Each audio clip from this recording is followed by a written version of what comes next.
opinion. Yes, ma'am. It's So my opinion. this is not factual. Yes, So you ma'am. cannot prove itong statement mo na walang utos galing sa taas. Yes, ma'am. Ang Kaya- sinasabi ko nga po ay paulit-ulit, kanina pa po, ay opinion po lamang ito. Kahit po ako nagbablog po, laging nagre-react lamang po ako sa balita ng mainstream at sinasabi ko pong ito ay aking opinion.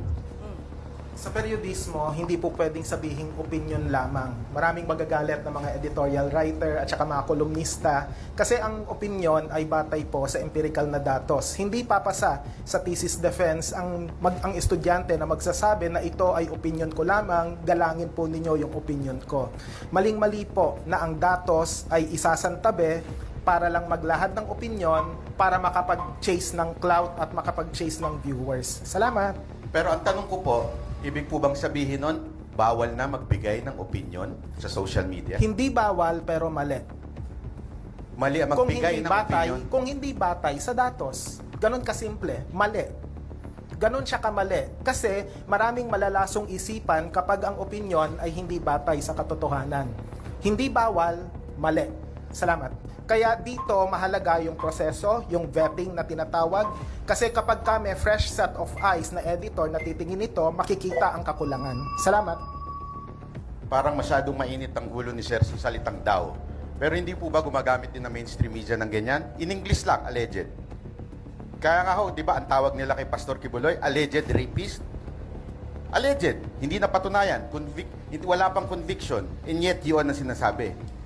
Pero galit na galit tayo pag ang mga social media nagsabing daw o nagtanong. Naalala ninyo, kinontem si Lorraine Badoy at si Ka Eric dahil nagtanong lang sila, totoo ba ito ang budget mo, Speaker Romualdez? Hindi daw ang ibig sabihin nun. Si Kibuloy inakusahan. Walang daw doon. Factual yun. Naakusado. Anong daw? Anong di umano? Walang di umano. Walang daw. Tunay na akusado. Yun ang ibig sabihin ng alleged. Lahat ng side, mabilis naman maibago kung sakaling nagkamali ang social media. May mga pagkakataon na ang mga social media influencer ay pinagpipilitang mali ang isang mali, hindi binubura at pinagpipilitang tama sila. At dito, makikita natin ang isang willful ignorance din with regard to how the media work. Ang mga social news media organizations, yung mga may Facebook, may Twitter, etc., mabilisan din yung pag-correct, lalo na kung kinakailangan ito. Siguro yung tinutukoy mo, yung mga magazine at mga dyaryo na kinabukasan pa o sa isang linggo pa makakapag-issue ng erratum. Isang salita lang, iba ang gatekeeping sa censorship. We go for gatekeeping. Salamat. Ang sinabi ko, mas matindi sa mainstream media. Bakit?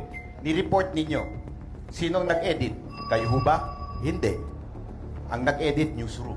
Pag may mali, may problema tayo doon. Bakit? Sisisihin, di ba, yung nag-report. Di ba, ganun naman na nangyari, nasisisi yung nagre-report. Kaya nga ako, paulit-ulit ko rin sinasabi, huwag natin sisihin ng reporter, cameraman. Dahil wala naman po silang kinalaman doon sa final na news. Ang problema, hindi nila alam kung sino ang nag-edit ng news. Hindi ganyan ang proseso ng editing. Ang editing, ginagawa yan habang ang reporter nasa tabi niyan. So, hindi po pwedeng yung editor ang masusunod kung anong gusto niya. At ang editing, may layers yan.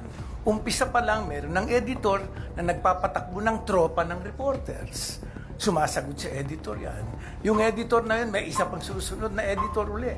Meron pa uli. Pero lahat yan, ginagawa habang nahandoon yung lahat ng tao yun.